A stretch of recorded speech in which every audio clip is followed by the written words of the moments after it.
Sonhou com a casa própria? Ter o seu próprio imóvel é o sonho da maioria dos brasileiros, mas devido ao seu alto custo, muitos acham que é melhor deixar pra lá. Ah, vai demorar muito, é muito difícil, é muito tempo pagando, não é? Só que existem soluções para você que tanto sonha com a sua casa própria e o financiamento pode ser uma maneira de você tirar esse projeto do papel. Para entender melhor sobre como funciona o financiamento imobiliário e quais as maneiras de realizar, a gente recebe na nossa casa o consultor imobiliário Rodrigo Costa. Rô, seja muito bem-vindo, meu querido. Muito obrigado pelo convite, estou muito feliz de estar aqui. Seja bem-vindo. Obrigado a você. Casa. Aqui a gente tem várias casas aqui já, temos olha duas só. casinhas aí que o pessoal colocou aí pra gente poder tangibilizar o sonho das pessoas, né? Muito bom. E ó, vou te falar, você de casa, se tem dúvida, aproveita que o Rodrigo tá aqui para já responder. 12-3104-1212, aí você coloca assim, ó, hashtag eu na TV e já vai mandando pra gente. Rô, primeira pergunta, o que é o financiamento que a gente tanto teme e ao mesmo tempo acha que é a solução da nossa vida? O que acontece, né? O financiamento imobiliário é justamente o que você falou. É uma possibilidade hoje que a gente tem de realizar o sonho aí das pessoas, né? Não é todo mundo que nasceu no berço de ouro, né? Acho que quase ninguém. O custo é alto, né? Então é uma possibilidade aí que você tem aí de sair de um aluguel e construir um patrimônio aí para você, para sua família, né, de acordo aí com o objetivo de cada um. Existem tipos de financiamento? Exato, existem tipos, né? Hoje aqui no Brasil nós temos dois sistemas financeiros habitacionais, né, que é o SFH e o SFI. O sistema de financiamento habitacional é o mais utilizado, que é com incentivo do governo aí, é um dinheiro mais barato, que é utilizado da caderneta de poupança e do FGTS. Então, para o público com uma menor renda, se usa o sistema financeiro habitacional. Tá. E o SFHI, que daí já é uma outra carteira para o imóvel de alto padrão, e aí segue umas outras regras aí, e aí acaba tendo uma tendência de ter alguns custos mais caros. Mais caros. Isso, porque daí chega a ser um investimento, né, na maioria das vezes. O governo tem esse incentivo aí nessa linha do SFH, para que a pessoa tenha aí a sua casa própria e saia aí do aluguel, então por isso que o dinheiro é mais barato. A gente já vai para essa parte do financiamento aluguel, que é a minha dúvida cruel, mas antes a gente precisa estar com os documentos em ordem. O que precisa, Exato. Rô? O que acontece? A primeira coisa que a gente precisa ter é um bom relacionamento com os bancos. Né? Então a gente tem que cuidar um pouquinho da nossa saúde financeira, manter um bom relacionamento com a instituição onde você é correntista, porque tem o famoso score, né? O score, parece que o pessoal fala score, o pessoal fica com receio. E, na verdade, o score é nada mais, nada menos que um balanço que o banco faz, né, do endividamento que aquela pessoa tem. Então, por isso, tem que cuidar do nome, zelar pelo nome, porque isso vai fazer muita diferença aí na contratação do financiamento. Quando a gente fala de score, Rô, mais ou menos qual que seria um bom score? O que acontece? Hoje a gente tem aquele score que todo mundo conhece, que é o score do Serasa. Né? É o que a gente tem aplicativo e tudo. Isso, exatamente. Aquele mensurador, ele vai de 500 a 900, mas ele pega uma média. Só que cada banco também tem uma política interna. Então tem banco que fala score, tem banco que fala de rate, mas basicamente é isso, né? O que é olhado ali? A gente fala que é uma caixinha, a caixa preta, né? Mas são várias coisas. É o relacionamento que ele tem com o banco, é o relacionamento que ele tem com o mercado. Então, aí ele faz uma junção daquele CPF, né? E aí vai atualizando de acordo com a movimentação, com a saúde financeira. Que às vezes tem aquelas pessoas que têm o limite cheque especial e usa até sem precisar usar. Exato. Isso vai caindo o score. Uma continha de luz que você esqueceu de pagar, isso cai. Então, tem que tomar Por isso que a gente fala aí de... Quando a pessoa me procura, o primeiro passo é fazer um bate-papo, entender, e se não tiver em dia, colocar em dia, porque dá para realizar esse sonho.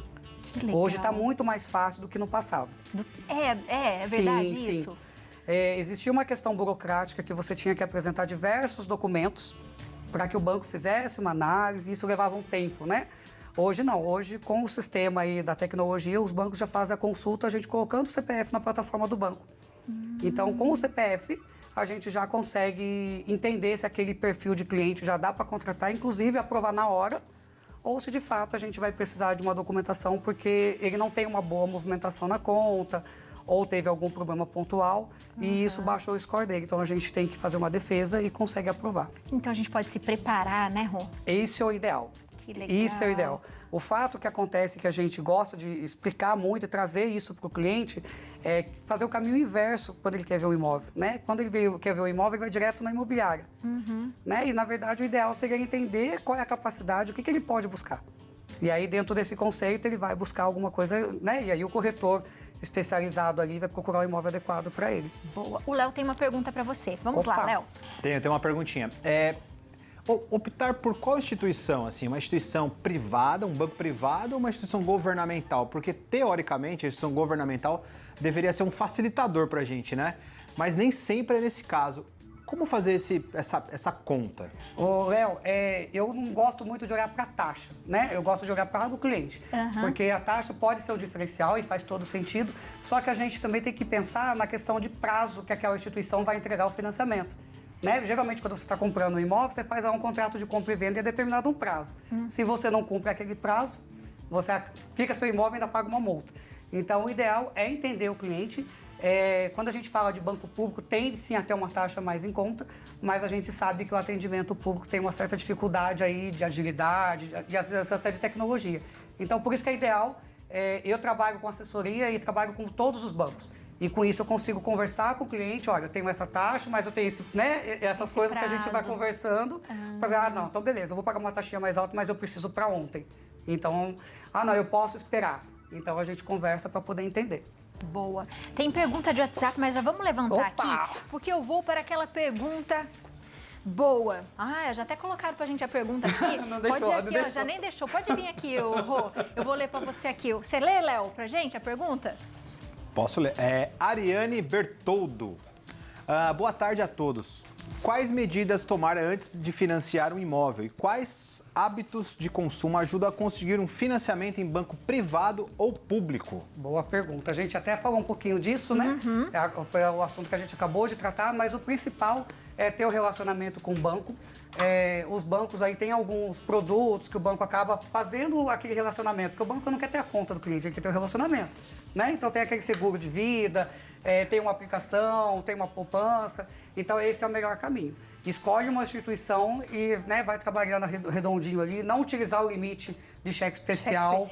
De forma aí, que não precise, só mesmo para uma emergência, para que não caia o score, porque isso, do mesmo jeito que pode favorecer o relacionamento dele bom com o banco, ele pode também ser prejudicado naquela própria instituição e às vezes nem tem relacionamento com outra. Com outra, é verdade. Boa. Rô, aí vem a pergunta, o que vale a pena? Um financiamento ou o aluguel? Gente, são momentos de vidas, né? Então, Bia, o que acontece aqui? Aqui a gente tem um gráfico rapidinho para a gente poder conversar aí de uma média aí de ticket, né?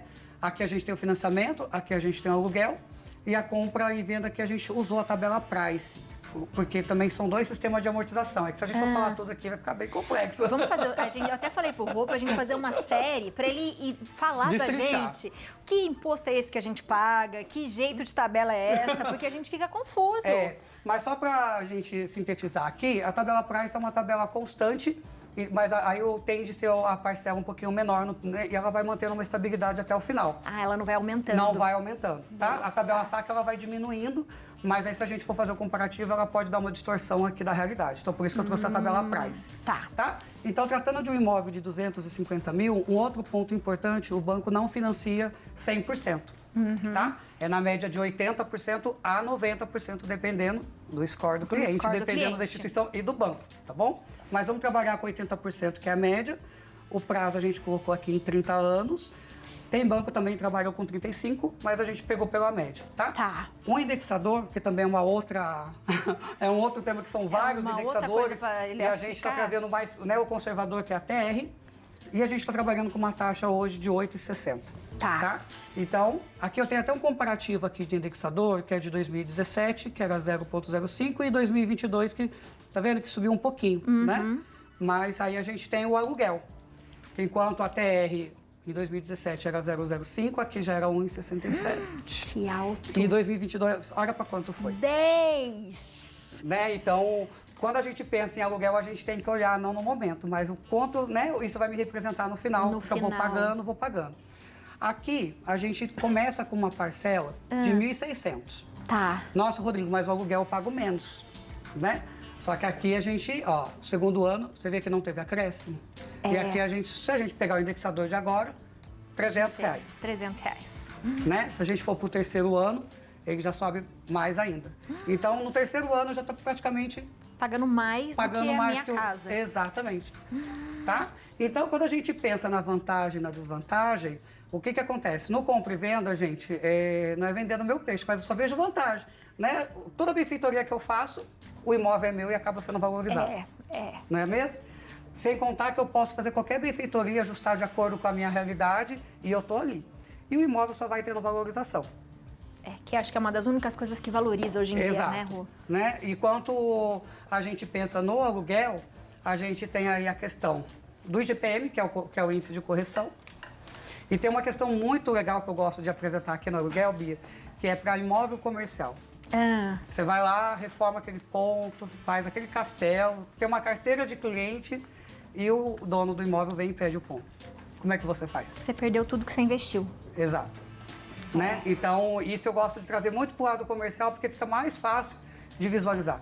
Né? E a outra desvantagem que a gente vê no aluguel é aquele desconforto, que você tem que pedir aí, de repente, um fiador na contratação. Sim. Né? Fazer um seguro-fiança. Então, eu acho que vale a pena fazer um trabalhinho aqui dos 20% aí de entrada e encarar um financiamento. Porque no pior cenário, você vai lá e aluga seu imóvel.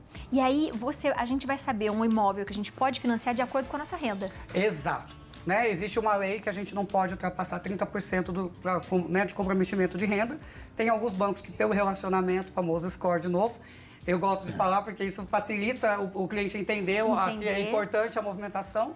Então, a gente consegue chegar até 35%. Mas, via de regra, 30% que a gente pode comprometer da renda do cliente. Então, a gente faz um cálculo de acordo com a renda do cliente. Boa. E que é muito... Assim, é muito legal a gente comentar aqui que as pessoas que são autônomas têm, né, aquela preocupação, eu não declaro, Rodrigo, como é que eu faço? Como é que faz? Então, se eu tenho uma boa movimentação no banco, automaticamente o banco já me dá um score, já me dá uma renda, mesmo não apresentando. Então, eu corro o risco de ter uma aprovação automática aqui, sem precisar ter uma renda declarada. Que legal isso. E olha, é uma pergunta que eu ia fazer, porque uma amiga minha está passando exatamente por isso. Então, isso é muito fácil. Hoje a gente aprova uma carta de crédito aí em 5 minutos, dependendo da instituição, se o cliente tiver um bom score. Que demais. Tem uma perguntinha, Má? Vamos fazer ela para encerrar? Faz pra gente, Léo. Fábio de Jacareí. Olá, boa tarde. Cuido da minha mãe, que tem transtorno mental e esquizofrenia. No caso de financiamento, consigo negociar mais barato as parcelas? Obrigada, Fábio. E aí? Infelizmente, não. Léo, isso não é possível, né? A gente está com um custo do dinheiro muito alto. Já tivemos em momentos que o banco flexibilizava para ganhar mercado, mas hoje flexibilizar a taxa é uma coisa que não está acontecendo. Não está acontecendo. Não está acontecendo. Então, a gente tem que pensar em outras possibilidades, mas a taxa que a gente tem na prateleira hoje é o que a gente consegue utilizar. É um bom ano para a gente investir? Olha, depende do investimento. Né? Eu falo que a conversa que a gente faz com o cliente na hora da simulação é o principal momento de orientar. Porque às vezes o cliente me liga e fala, Rodrigo, eu queria comprar uma casa, a casa custa tanto e tal. Mas, então, peraí, vamos conversar, vamos entender se é o momento, vamos entender o que você está buscando. Porque faz toda a diferença fazer E se a gente comparar com o aluguel, eu acho que já ficou bem claro aqui, né? A diferença. A diferença. Mas em termos de investimento, a gente precisa pensar. Vamos pensar que uma pessoa já tem uma casa aqui e quer comprar uma casa na praia. O que aconteceu muito, foi um aumento gigantesco com a pandemia. Porque as pessoas viajavam aí, né, a cada um ano, por conta de férias de filho ou férias do trabalho, que só tinha aqueles 30 dias, então não compravam casa na praia, nem fazia esse tipo de investimento. Hoje as pessoas estão comprando casa na praia porque com o home office pode trabalhar em qualquer lugar. Verdade. E quando ele não está morando, não está passeando lá, ele está alugando e aí consegue pagar a prestação. Então se torna um ótimo investimento. Um ótimo investimento. Rô, muito obrigada. Seja sempre bem-vinda à nossa casa. Eu que agradeço, viu, Bia, pela oportunidade. Gostei bastante. E espero ter esclarecido. Ela falou que chegou um monte de perguntas, então a gente já vai fazer a parte 2 dessa. Boa, ótimo, adorei. Vou fazer. Então, ó, você tem pergunta? Faz pergunta para ele no Instagram também, ó. Aproveita, entra lá, ó. O telefone é o 12 98124 9447. E qual que é o Instagram mesmo, Rô? Fala pra gente. r.costa, Soluções Financeiras. É isso. Aproveita e entra lá. Aí faz pergunta pra ele, viu? Beijo, obrigada, Beijo, meu viu, amor. Bia? Obrigado. Obrigada, viu? adorei. Ai, que bom, minha gente.